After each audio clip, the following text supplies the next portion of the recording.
Entonces, como decía, este Yalbalao creó a su corte, a su séquito de ángeles, que obviamente eran poderosos. Yalbalao, hijo de Sofía, que a su vez Sofía era pareja o hija de el uno. Entonces Yalbalao creó a todos su séquito. De hecho, Sofía se sintió muy mal, muy complicada, y le pidió infinitos perdones al Creador por haber hecho esa creación. Pero Yalbalao ya estaba creado. Entonces Yalbalao empezó a crear un montón, como les digo, de réplicas de él prácticamente. Y todos eran iguales, imperfectos. Y resulta que les faltaba algo a ellos, por no haber sido creados directamente por el uno, autorizados por el uno, y haber sido creados solo por Sofía. Le faltaba la luz divina, el soplo de vida divino. Entonces, Yalbalao, como él se creyó muy importante y quería prácticamente ser el único Dios, le dijo a todos, junto a todo lo que había creado, una creación grande, le dijo: entendáis que yo soy su único Dios, no hay más Dios delante de ustedes, y soy fuerte y celoso. Entonces los otros, que claro, salieron con la misma inteligencia, Yalbalao, perpicaces, medio vivaracho, pero tontitos, dijeron: ¿por qué habla de el único Dios? ¿Que acaso hay otro Dios? Les dio a entender que había otro Dios y que era celoso, porque no podía ser celoso de nada. Si esto es lo mismo de cuando yo les explico a ustedes que el año 1970 y algo, 76 si no me equivoco, la OTAN de aquellos entonces le pidió a todos los gobiernos del mundo no hacer uso de las armas de geoingeniería, que significa el cambiar, el transformar la atmósfera, el tiempo, el clima. Entonces los más inteligentes y perpicaces dijeron: ¿y por qué tiraron esa ley? ¿Que acaso hay ya armas para eso? Para que pensemos, para que vayamos dándonos cuenta que siempre uno puede ir concatenando ideas. O uno es un pequeño diablito que se va dando cuenta. Entonces, perfecto, pero ellos eran imperfectos y lo que necesitaban eran siempre, de una u otra manera, alimentarse. Y el alimento de estos seres, hasta el día de hoy, ellos necesitaban alimentarse de la luz divina, de la energía, vitalidad divina. Entonces, ellos, Yalbalao,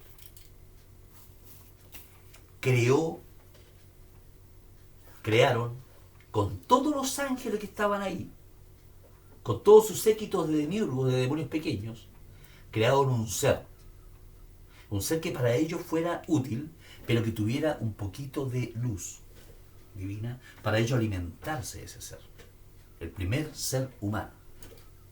Y crearon, incluso está explicado en unos versículos de ese libro, está explicado que cada uno de esos ángeles, esos seres, esos demiurgos, estuvieron a cargo de hacer parte por parte de ese ser nuevo.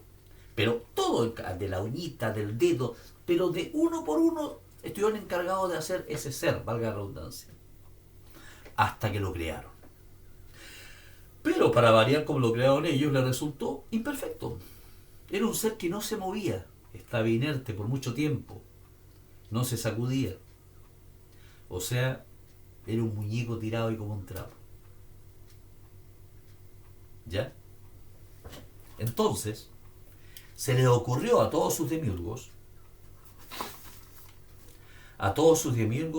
se les ocurrió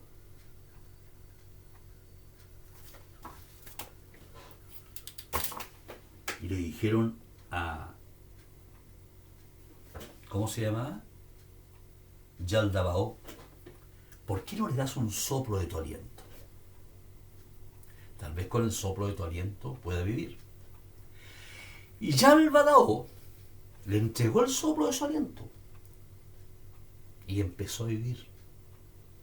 Pero Yaldabaoth lo que desconocía es que desde su parte interna, como fue creado por Sofía, tenía la luz divina de Dios, del Uno. ¿Ya? Entonces, como según Yaldabaoth, había él Y según todos entendieron, dos unos, dos dioses. De ahí que todos, en todas las figuras, incluso la figura cristiana, religiosa, de Cristo, de Buda, de todo, siempre está esta figura del dos. Y que esto también forma el 11, que es tan importante en la Kabbalah, y especialmente en Grande Desastre, que el 11 es muy importante. Eso. Siempre ustedes van a ver figuras haciendo esta señal o esa señal. ¿Cierto? Porque dos dioses, según él, había. Que era él y el Divino Supremo. Que en realidad hay uno. El otro es una creación. Desde el punto de vista mío. Entonces, crearon a Adán. Pero Adán, y cuidado, a eso me voy a lo que pasa hoy en día. Podría ser. Y creado justamente por seres imperfectos y seres medio deschavetados. Como ellos crearon a Adán, y Adán como tenía lo que ellos no tenían, que era la luz divina por dentro, que ellos creían solamente crear una pequeña chispita para alimentarse, Adán salió 1000 veces más inteligente que ellos. Demasiado inteligente, demasiado filósofo, porque era hijo de Sofía. Entonces, se dio cuenta de esto Yalvadao y lo desterró. Lo mandó a un lugar donde no podía estar con ellos. Y, perdón, antes de crear a Adán, aquí vamos a flipar todo, porque de una u otra manera hemos leído libros. Antes de crear a Adán, cuando se le ocurrió a Yalvadao crear a Adán, le dijo a todos: hagamos al hombre conforme a la imagen de Dios, del uno, y de acuerdo a nuestra semejanza. Por eso se supone, en teoría, que nosotros tenemos el biotipo, tenemos la forma carnal, física, de la semejanza de estos demiurgos. Y de ahí es muy entendible ciertas clases de seres que andan por ahí, que uno no sabe cómo fueron creados, o qué clase de bichos son, y hacen cosas horribles también. Eso ya es de adentro. Pero, de acuerdo a la imagen por dentro, la imaginación que ellos crearon por dentro de Dios internamente, por eso tenemos esa luz divina, ese soplo divino que es de Dios, y del cual hasta el día de hoy sirve de alimentos para demiurgos. Demiurgos, hijos de demiurgos, réplicas de demiurgos, y estoy hablando de fantasía, cuidado, réplicas de demiurgos que andan aquí en las calles, que no son humanos. Usted cree que son humanos, pero no son humanos. De hecho, todas sus réplicas que hicieron, se les dio la capacidad, para que sean como ellos y no sean despiertos, de ser tosudos y cerrados mentalmente. Por eso se entiende que uno de repente, o alguien le explique a un ser, entre comillas, que uno supone que debiera tener cierto entendimiento, las cosas con peras y manzanas, con lujo de detalle, tosudos, no. ¿Se entiende? Eso significa que uno sea hijo de... No, si estamos hablando en teoría, no. Para que vaya sacando conclusiones. Entonces, cuando uno piensa en eso, y que ellos crearon algo, estos demiurgos, mucho más inteligentes, mucho más sabios, y con muchas más capacidades que ellos, me voy a la hora. Y ahora resulta que hay unos seres que crearon algo que se llama IA, inteligencia artificial, que se supone que este año se va a concretar en la creación de la máxima inteligencia artificial, y que supuestamente va a superar a la inteligencia humana en capacidad. ¿Recuerda eso, no? Como que concatena uno con eso, o como que en esta historia encaja algo, por más que tal vez sea algo de fantasía. Entonces, aquí me estoy ayudando en la ayuda de memoria.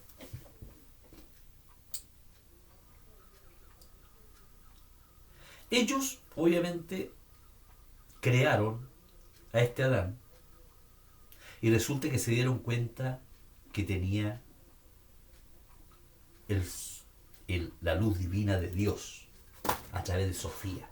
Porque él no se dio cuenta que a través de su madre, que vivía dentro suyo, le entregó el soplo divino de Dios, porque su madre, Sofía, fue creada por el Uno, ¿cierto? Entonces formaba parte del Uno. Y él formaba parte de su madre. Es como yo, por ejemplo, dicen, oye, cuando tu padre murió, ¿cómo va a morir mi padre si estoy acá?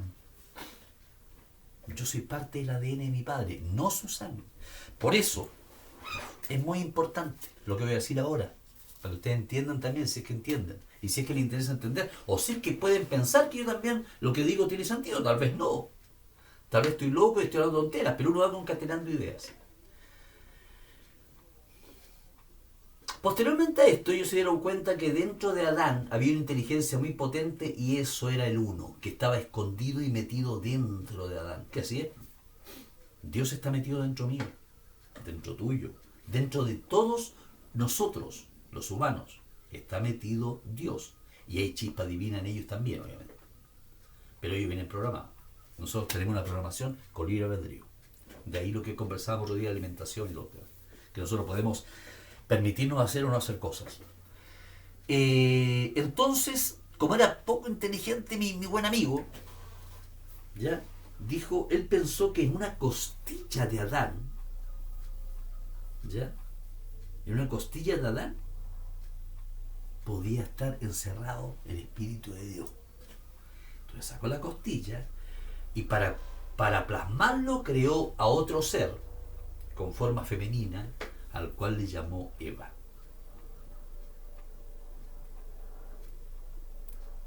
¿Se entiende? Entonces Adán, al ver eso, que fue creación de él porque salió de su cuerpo, le dijo, escuchen bien, porque yo sé lo que tienen que haber dicho cuando este joven en Viña del Mar habló del tema de la alimentación, qué sé yo, y muchos, las mujeres especialmente que han estado embarazadas, tienen que haber dicho, oye, pero espérate un poquito. Y ahí la claro. Le dijo, tú, a la mujer, eres hueso de mis huesos y carne de mi carne. ¿Qué es lo que pasa? Cuando uno habla del tema de alimentación que hablamos otros días, muchas mujeres, especialmente que han estado embarazadas, tienen dicho, pero ¿de qué habla Carlos? Si yo, a través de mi sangre, alimentaba a mi hija o a mi hijo en mi vientre. El primer alimento que recibió fue a través mío. El hijo suyo, lo que tenemos nosotros como hijos también, porque no me gusta que se enteren de mi vida, no es mi sangre, ni sangre de mi esposa, ni mi señora. Ni es su sangre, ni sangre de su esposo o su señora. ¿Se entiende? Lo que tienen ellos es el ADN nuestro, que es importantísimo. Es el ADN nuestro. Por eso hay hijos incompatibles con la sangre de su madre y de su padre. No tiene sentido. Es así. Están los RH negativo, RH positivo, y la hija RH neutro o a veces negativo o positivo. ¿Se entiende? Porque no es la sangre de su sangre. Un hijo mío no es sangre de mi sangre. Es ADN de mi ADN. Por eso él habla y se explica, o se explicaba en este cuento, eres hueso de mis huesos y carne de mi carne. No dijo eres sangre de mi sangre. ¿Tiene sentido? Bastante, diría yo.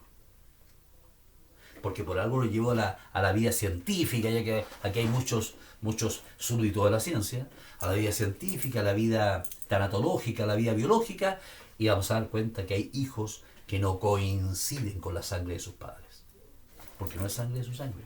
¿Qué alimentaba Carlos entonces a mi hijo en mi vientre? Oxígeno.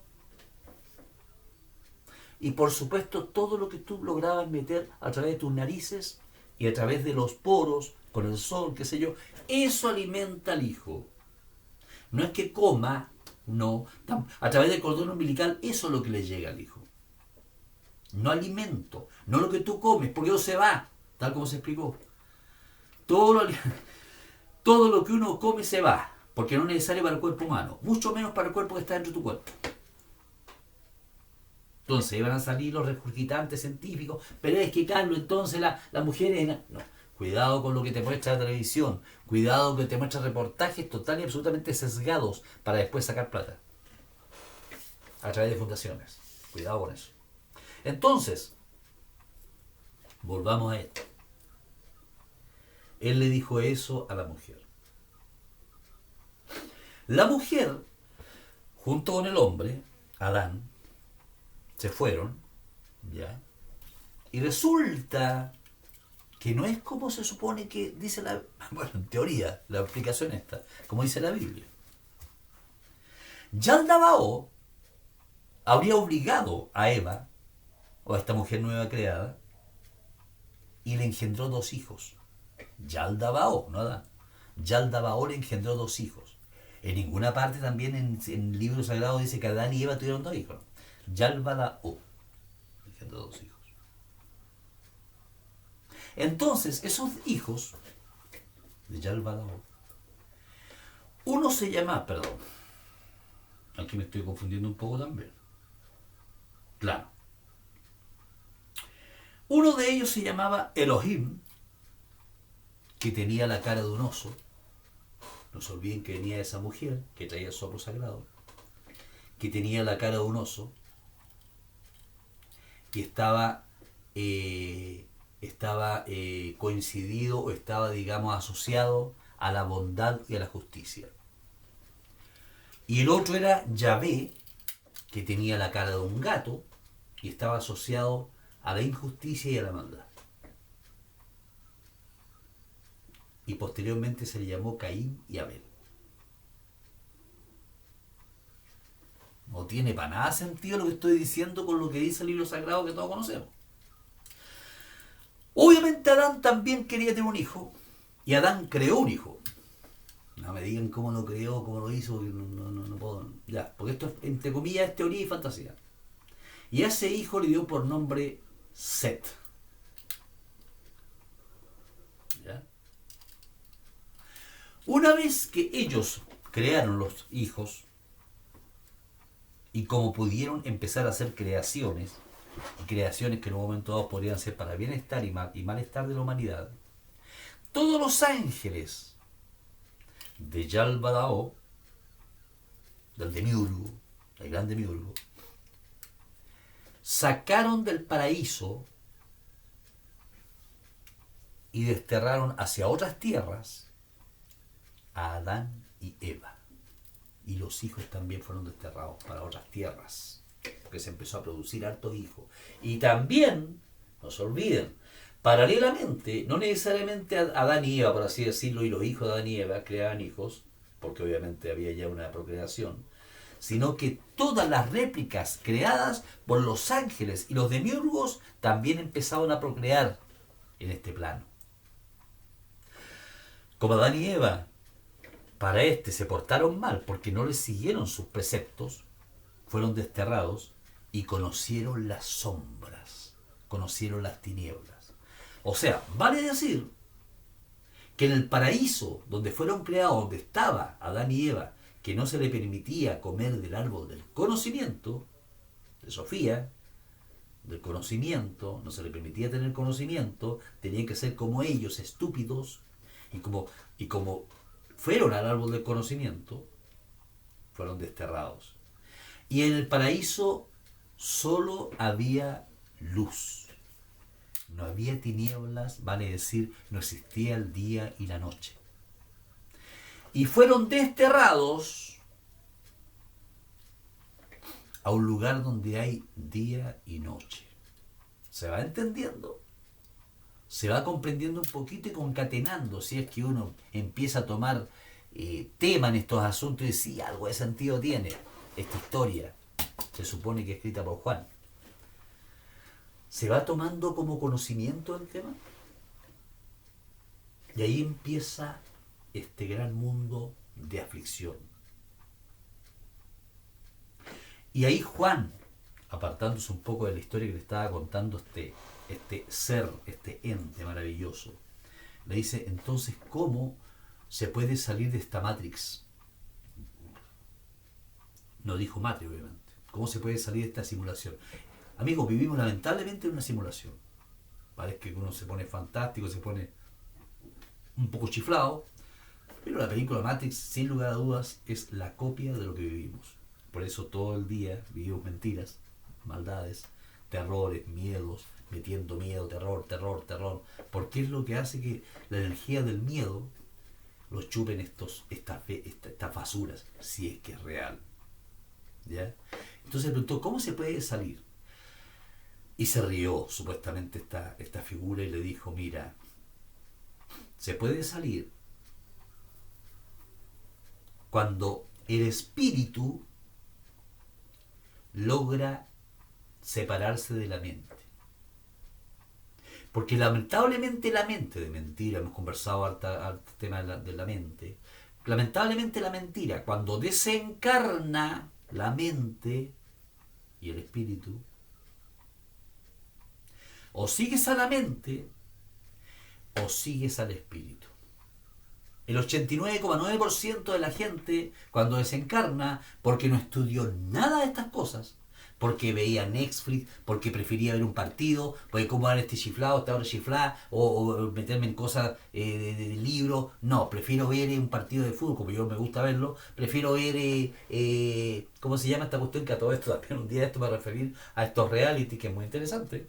Muy interesante, porque ahí tú ves cómo están metiendo sus planificaciones de despoblación mundial y también de desintegración como ser humano y como familia a través de los reality.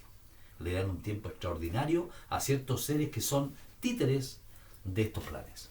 Entonces, sencillamente la gente desencarna y no sabe qué hacer. Si es que existe eso. Si es que uno no muere y se queda ahí, no. Entonces, o sigues al espíritu o sigues a la mente. ¿Cómo se puede desencarnar? ¿Cómo se puede salir de la simulación? Y como le dijo, irías a la vida eterna. Como Jesús, Juan estaba preocupado porque Jesús le dijo en un momento dado, ¿cuál es entonces lo que contaba Jesús? Le dijo, sin saber que el que tenía enfrente supuestamente podía ser Jesús. Cuando decía, de cierto os digo que después van a pasar a un reino eterno, que es la copia de la verdadera eternidad. Y la copia de algo es una simulación, es un juego de, no sé, de fantasía que se puede hacer en un computador, ¿no? Yo puedo copiar este mundo en un computador. ¿Se entiende? Es una simulación. Por eso cuando usted recuerda a su familiar muerto, acá arriba lo tiene, en ninguna parte más. Porque fue una simulación. Que pasó por este avatar. Que hay que entregar, pues esta cuestión no tiene mucho sentido. Por eso hay que saber lo que se hace con esto. Tratar de cuidarse el máximo tiempo posible, qué sé yo, de llevar bien la cueca, como se dice, a bailar bien, no bailar con la fiebre. Entonces, le explicó, si tú sigues al alma, perdón, a la mente, que es el alma, no el espíritu, vas a estar siempre en la rueda de hámster. Nacimiento, crecimiento, muerte. Nacimiento, crecimiento, muerte. Nacimiento, crecimiento, muerte. Es como la rueda se quedó paralizada otro día en Viña del Mar. Así. Siempre vas a estar en ese círculo. No vas a poder salir porque estás atrapado en esa rueda de hámster.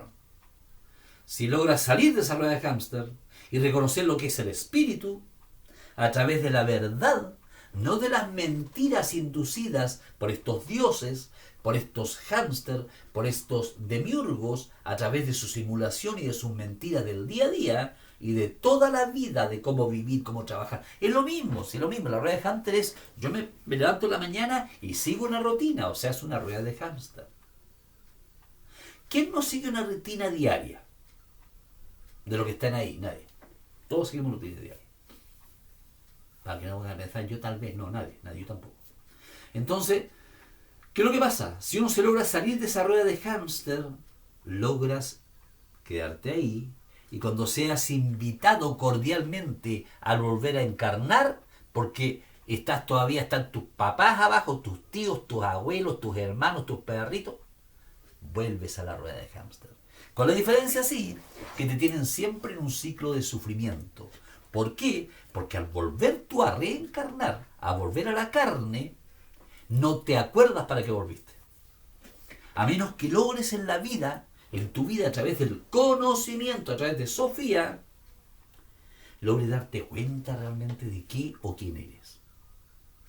Y ahí sales para allá y te llevan al reposo eterno. Reposo eterno es descanso eterno, es reposar, es regocijarte, es estar aparentemente en un lugar que es inimaginable. No la imaginación que nos han dado nosotros, muy similares al confort que tenemos en la tierra. No, porque este es un reposo espiritual, no físico con tomando palomita o cerveza como yo, o un daiquiri, o con los negros que te hagan así a las minas. No, no, no, no. Es un reposo eterno espiritual, donde saliste de la Matrix. Y ahí le preguntó Juan nuevamente, ¿y cómo se puede volver nuevamente, según la reencarnación, al ciclo de la vida, a través de nuestra madre? Y ahí el ser le dijo, bienaventurado eres, te lo digo, porque entendiste la verdad. Y Juan quedó plop, porque entendió otra media, porque es ser humano. Entonces, eso es, amigos míos, es muy interesante. No se olviden también que cuando Adán y Eva fueron tirados, supuestamente, de acuerdo a lo que estoy contando yo, no de acuerdo a la Biblia, a la nueva tierra, digamos, al destierro del paraíso, fueron también llevados a aguas, obligados a beber aguas, el agua del olvido. Y ese agua del olvido hace que el ser humano nuevo de ahora sea lento en intención, sea lento en comprender, sea un ser humano más lento y reducido en calidad de vida, en cantidad de vida en este plano. Vale decir, si antes vivían 1000 años, hoy día con cueva 100, y eso es mucho, ¿no? 100 años es un tipo que es un longevo. ¿Se entiende? Porque nosotros todos vivimos una simulación y vivimos de este mundo de mentiras y engaños, mentiras y engaños, mentiras y engaños, placer, mentira, engaño y placer, mentira, engaño y placer. Teníamos un momentito, el otro día decían, ¿y cuál es la felicidad? No existe la felicidad, porque no la conocemos. Existe la tranquilidad, la paz puede existir, pero la felicidad real no la conocemos. Esa se conoce solamente a través de la conciencia que la gente llama espíritu. Cuando te das cuenta que nada te puede perturbar realmente. Pero es complicado ese tema, porque ahí te pescan los del yoga, te pescan un montón de gente que en realidad te distrae, son distractores, son simuladores, son gente que son, sin darse cuenta, porque lo hacen con buena intención, son distractores de la verdadera realidad. Entonces no se olviden inclusive también que en alguna parte de la Biblia, de los más bibliados o literados, como dicen por ahí, dice que le recomendaban a cierta gente, bíblicamente, no bebas de las aguas del Leteo, bebe del Demosín, de las aguas del Demosín, que seguramente eran ríos o lagos. Tiene sentido.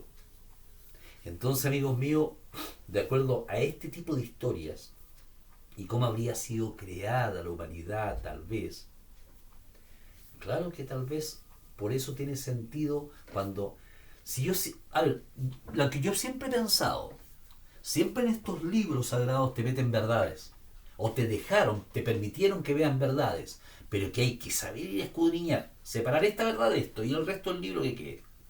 Es como tú pescáis, por ejemplo, con todo respeto a la Biblia, y este hijo de este hijo de este hijo de este, y de descendencia de este. Un distractor que no tiene ningún sentido. Claro, iba a decir, no, lo que pasa es que para seguir la línea sanguínea, ¿qué me importa a mí la línea sanguínea? Yo me interesa la línea espiritual. Entonces, ese es el cuento, ese es el tema, eso es todo lo que hay en relación a este libro. Se supone que es un libro escondido, un libro que fue encontrado de Juan, un libro apócrifo. ¿Qué significa apócrifo? Que no fue permitido y fue sacado de los libros originales de los grandes textos sagrados. Pero rescatado, y que también lo hablan mucho, no sé, por Javalandita o muchos libros hindúes especialmente, hablan mucho y muy similares a este tipo de libros como el que supuestamente encontraron de este libro apócrifo de Juan. ¿Ya? ¿Que existió Juan? No sé. ¿Que existió? No sé. Como decía el Bombo, no sé. Pero usted saque sus conclusiones. Sencillamente de eso quería hablar, de esta historia simple, interesante tal vez para quien lo quiera entender, de cómo se parecen mucho los hijos del demiurgo a mucha gente que conocemos, o tal vez uno mismo, ¿ya? Que los grandes engaños siempre vienen con, no sé, con cara de ángel. ¿Me entienden ustedes? Siempre, siempre, siempre. O sea, siempre, oh, qué buena esta persona. Hablemos de los médicos, que yo siempre me gusta mucho hablar de ese rubro. Obviamente no de todos, estoy hablando de los que son realmente inconscientes. Hay médicos conscientes, médicos que son realmente buenos. Ya, ese médico bueno va a evitar a como dé lugar y que te tome medicamentos, para que usted se drogue. La idea no es estar drogados, amigos míos, la idea no es estar drogados primero con la ignorancia y después con los químicos. Ahora, ¿qué es más dañino? ¿La droga del químico o la droga de la ignorancia? Usted vea cuál tiene más peso.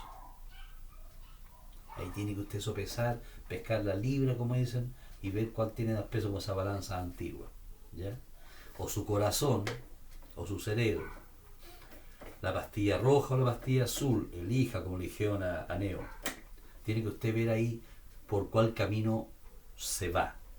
Si realmente por el camino del alma, por el camino del espíritu, la conciencia. Eso. Un abrazo grande, los quiero mucho, un tremendo beso a todos y cada uno de ustedes, pásenlo muy pero muy bien en estas vacaciones. Obviamente no creo que nos podamos ver porque estamos un poco lejos y el nivel de trabajo que estoy teniendo es muy complicado, justamente hablando de la Matrix. Así que eso, los quiero mucho, saludo a todos los que ya están de vacaciones, los que no, bueno, acá arriba igual se puede estar de vacaciones. Yo también puedo estar encerrado, entre comillas, en mi casa y estar de vacaciones. Porque las vacaciones van acá, la paz mental va acá arriba. ¿Ya? Basta aunque yo recuerde lo que es un campo, lo que es una playa, lo que es el bienestar, lo que es el bien pasar, lo plasme en mi cerebro y voy a estar de vacaciones mentales. Porque después voy a recordar y cuando recuerde en 20 años más esto, lo que recordé versus lo que viví, no va a tener diferencia. Eso es una Matrix. Un abrazo grande, los quiero mucho, cuídense mucho. Namaste.